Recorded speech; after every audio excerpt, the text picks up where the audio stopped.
Hi everyone, welcome to week 2. And this week we're covering chapters 3 and 4. So let's just jump straight in.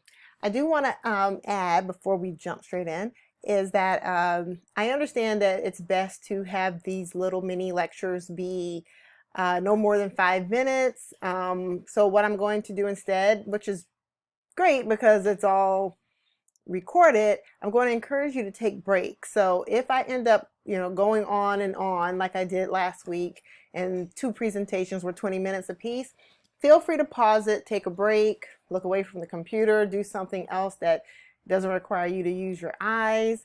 Might be a good time to just sit back and just reflect on what you've read and things you've discussed so far or what I've already said. So I encourage that.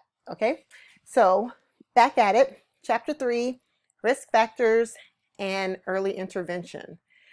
The key terms that you want to take away from here is understanding what the risk factors are. We're only going to go over the biological and environmental factors that can affect a child's development, which could possibly lead to a diagnosis of some type of disability. And then early interventions, these are the set of services that are available for young children between a preset age.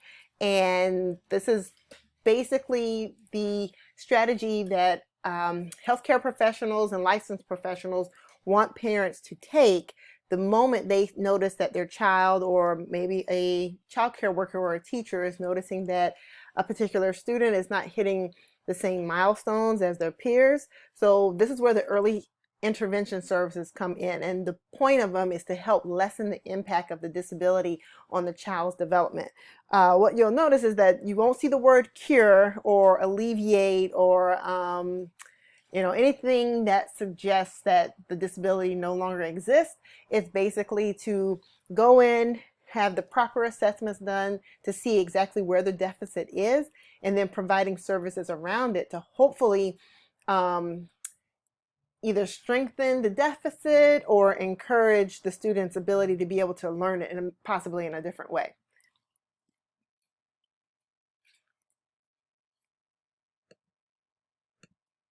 Okay, so why study risk factors? Well, why study anything, right? To find out the possible causes. And then to hopefully do something, if it's possible, to decrease those factors. And to learn how to prevent disability whenever possible. And there are certain things that the mother can do to lessen the possibility of her child having a disability. But then in some cases, things just show up and you don't even understand why. And as I shared last week, in our little Thursday office hours time, as well as in the presentations with my son, on either side, there was no record of any type of disability. I guess every now and then the situational depression, the situational anxiety, which just comes along with life sometimes because life happens, right? But on both sides of the family, there were no learning disabilities, no record of autism or anything. So when Caleb came around with his diagnoses, we were all like dumbfounded, just to be completely honest. We were just like, don't know what to do with this. Thankfully, a lot of the women in my family on both sides come from the field of education, from childcare, daycare owners to college professors. So we run the gamut. And so it was great to be able to jump in and just ask for insight and ask for unbiased insight, not so much the professional response that tends to be obviously the professional way to approach it, but sometimes you just want information and you just want, like, tell it to me straight, doc, and like, please don't sugarcoat it. What am I up against? Types of risk. So there's 2 main types of risk when you're talking about disability diagnoses, and that's environmental and biological. Both are very much self-explanatory, as you can see from this chart that comes from your book.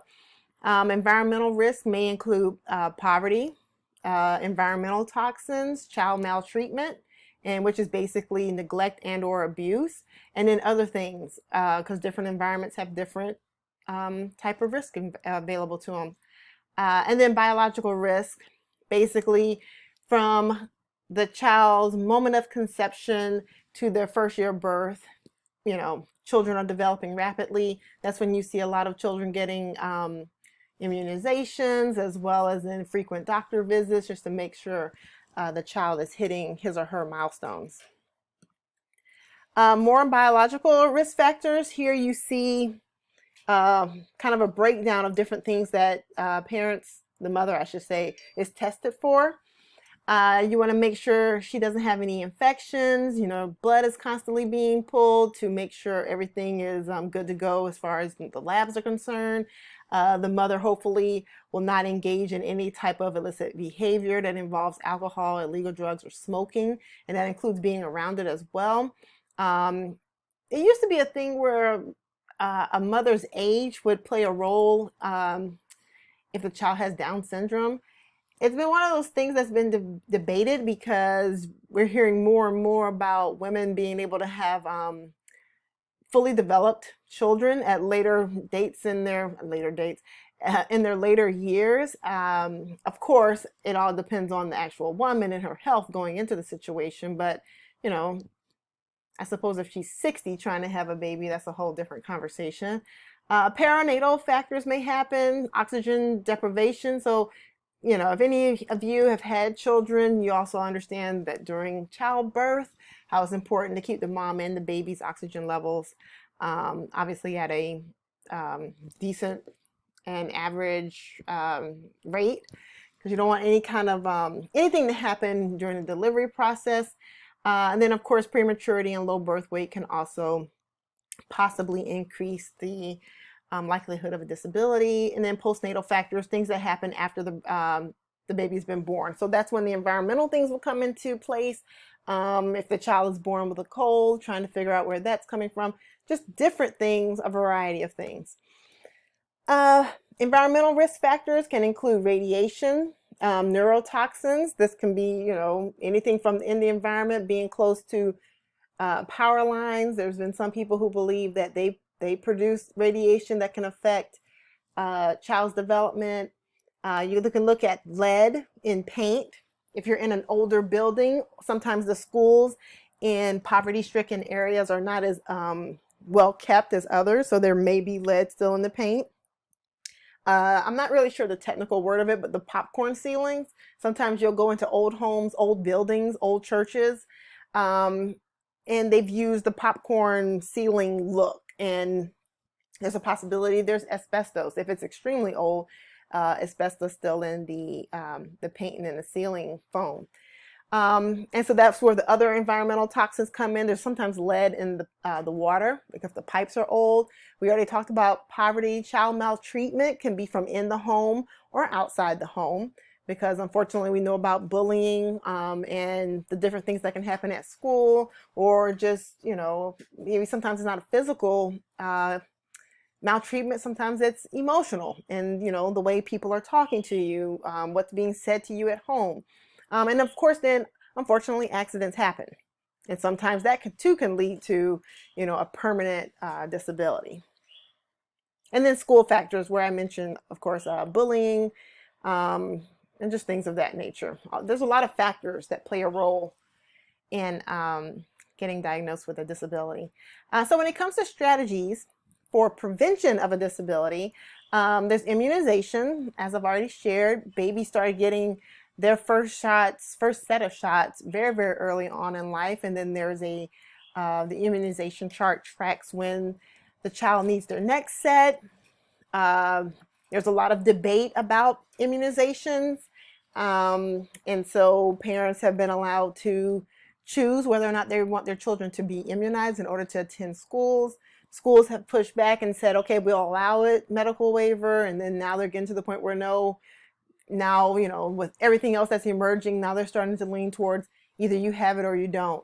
And it's just one of those things that will continue to be debated. And it's a part of your discussion board's discussions this week as well, where you're going to go in and you're being forced to choose a side, and then you have to turn around and counter it, and then come back again and basically say, okay, I'm going to stick with being for it, if that was what you were automatically given, or I'm going to change my mind and be now against it. Yeah, totally up for debate. Genetic counseling includes basically the mom and dad submitting a blood sample, and then they're looking at what factors are already present in your DNA. So if you have a history of diabetes and say, I don't know, high blood pressure, then looking at, your mate and saying, oh, okay, well, this person also has a risk of diabetes and maybe high cholesterol. I don't know. And so then you're like, well, if we don't change our habits now, what are we going to do to ensure that our offspring doesn't also, be born with a high rate of incidence related to having the high probability, also being diagnosed with diabetes. On my side of the family, cancer runs, all types of cancer has been present. And so one of the things my particular generation and my family has done is that we've made a commitment to each other, I should say, to take better care of ourselves. So as we get older, instead of leaning more into the habits of our parents and our grandparents, we have been not forced, but we're definitely taking a concerted effort towards eating healthier, passing those healthier eating habits onto our children, making it a lifestyle change versus okay, it's the start of the new year, let me, try to be vegetarian again. It's like, no, I need to be eating, for the sake of what's already in my DNA, I need to be eating healthier, making sure I'm keeping off the pounds, as well as making sure my glucose levels stay regulated, because I don't want to develop diabetes, because by the time my mom was this age, she had already had diabetes since her early 30s, and I grew up watching her having to take shots and go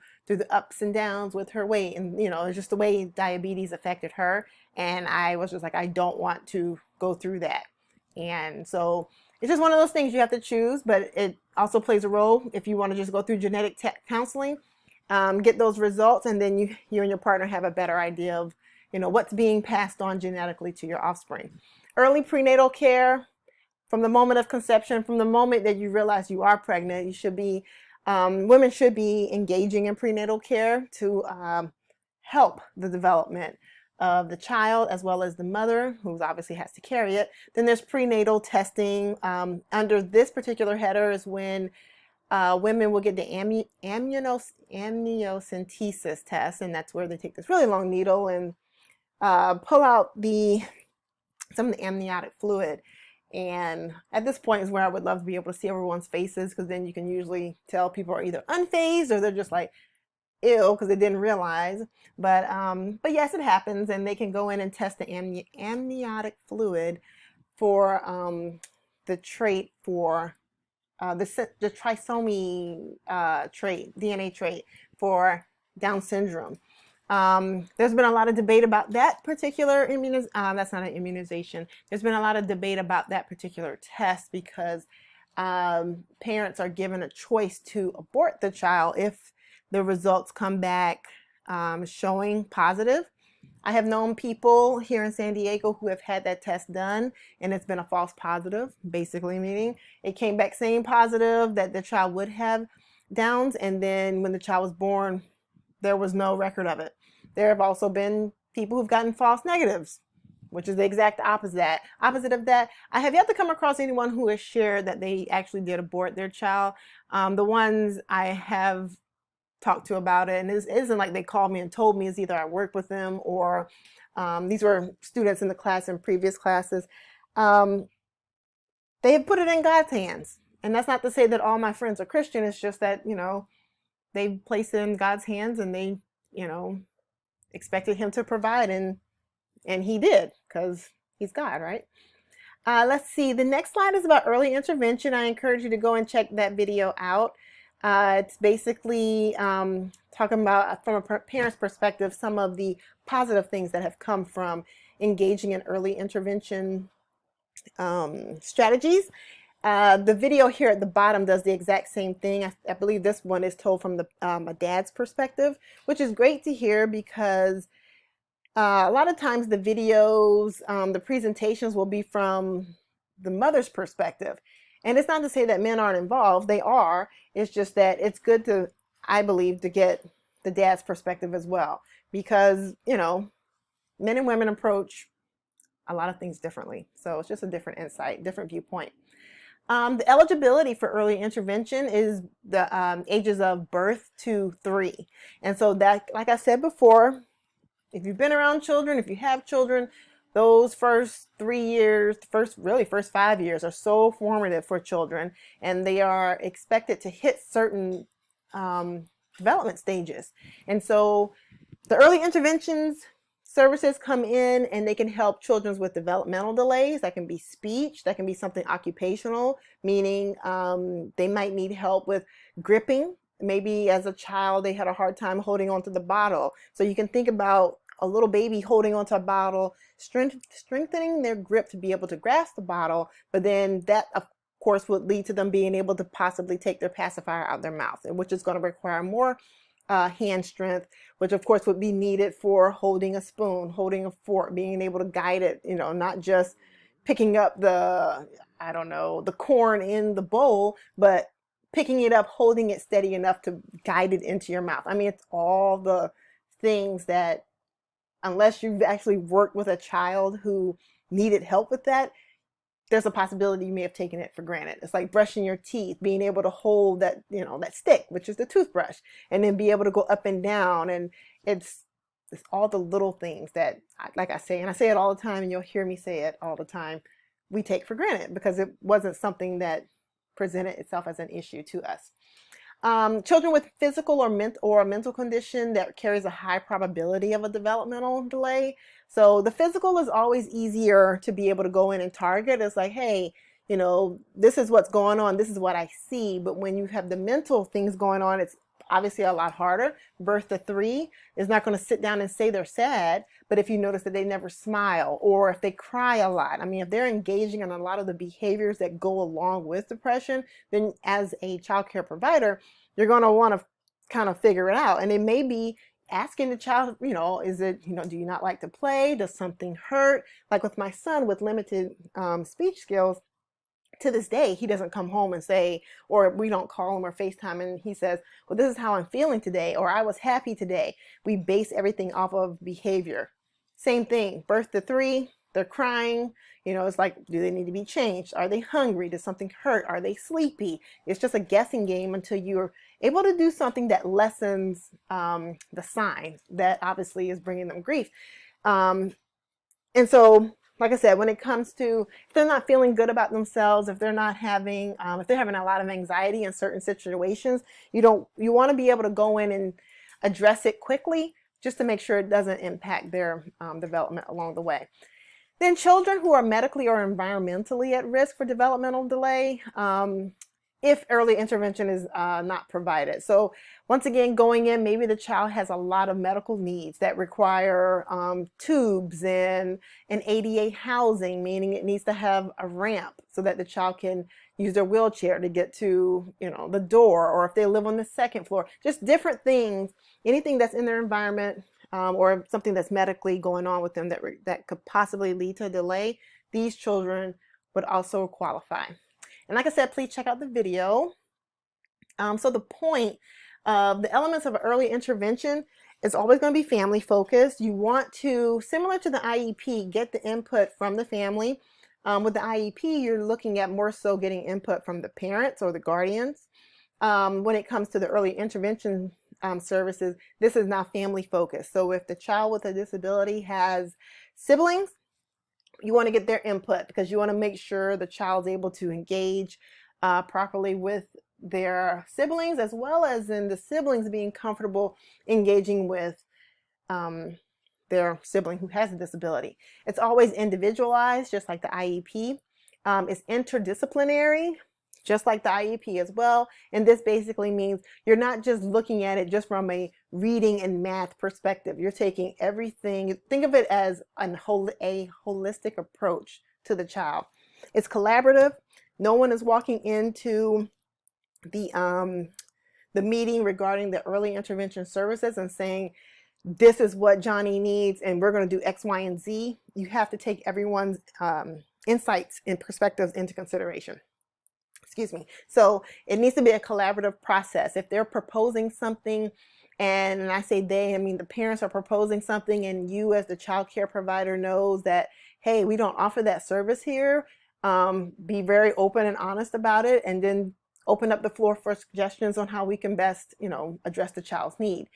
It wants to be provided in a natural environment such as the home, because you want the child to be at ease, and you want the child to be able to generalize that particular service in the home, and then hopefully at school, if they're in the car riding to Target, whatever it is. If you're constantly taking the child to a different setting, say for instance, uh, maybe a counseling office, and this is where they do all their therapy, and this is where they get all of their services. Depending on what the child's diagnosis is, they may equate that maybe even doing that strategy or engaging in that strategy only when they're at that office. And then that brings a whole other set of anxiety, because now you're in a new setting, the child's trying to figure out what's going on, possibly a brand new face. But if you're bringing a brand new face into the home setting, anxiety tends to be a lot less than bringing them to a new setting plus introducing a new face. And this is all described in the child's individualized family service plan. So the regional center, which I shared with everyone in the chapter 1 review, is there are regional centers throughout California. And in San Diego County, I should say, we have a main one that's off of Convoy over in the Kearny Mesa area. There's one, I believe, in Chula Vista. I think there's one in East County. They're all over, and they serve all individuals with variety of disabilities from birth to 99 and beyond 99 if they live it, but it's just one of those, live to be that age, just a phrasing. But it's definitely a resource that you can include, that everyone can include, like I said, in their parent-family resource manual. And the website is www.sdrc.org, I believe. And if it's not .org, it's .com. Then push come to shove, there's always Google, where you can just type in California Regional Centers, and you'll see they go all over the state. So to wrap up chapter 3, when it comes to risk factors and the child's development, the child's environment and their pre and postnatal care impact their development. And then there are 5 disability prevention strategies parents should consider, and that's where I discuss genetic counseling, immunization, things of that nature. And then early intervention strategies are very, very key for, I put directly impact the impact. Oh, that makes sense. Directly impact the impact of the disability. And of course, it isn't so much one of those things when it comes to strategies. Of course, you have to try them out, see if they work, tweak them accordingly before a parent actually tosses them, or a child care provider. But it's something that everyone has to work at. So if you found a strategy that works at school or in a child care setting, and you're like talking to Johnny's mom, you might want to just kind of share, like, hi, we tried this strategy at home and in the classroom, and this has worked really well with Johnny. You may be open to considering this for maybe bath time, and maybe it's a transition strategy. But just any little thing to kind of help lessen the impact of the way the disability is challenging the child, that's what you want to do and engage in with those children between the ages of birth and 3. And that is the end of chapter 3.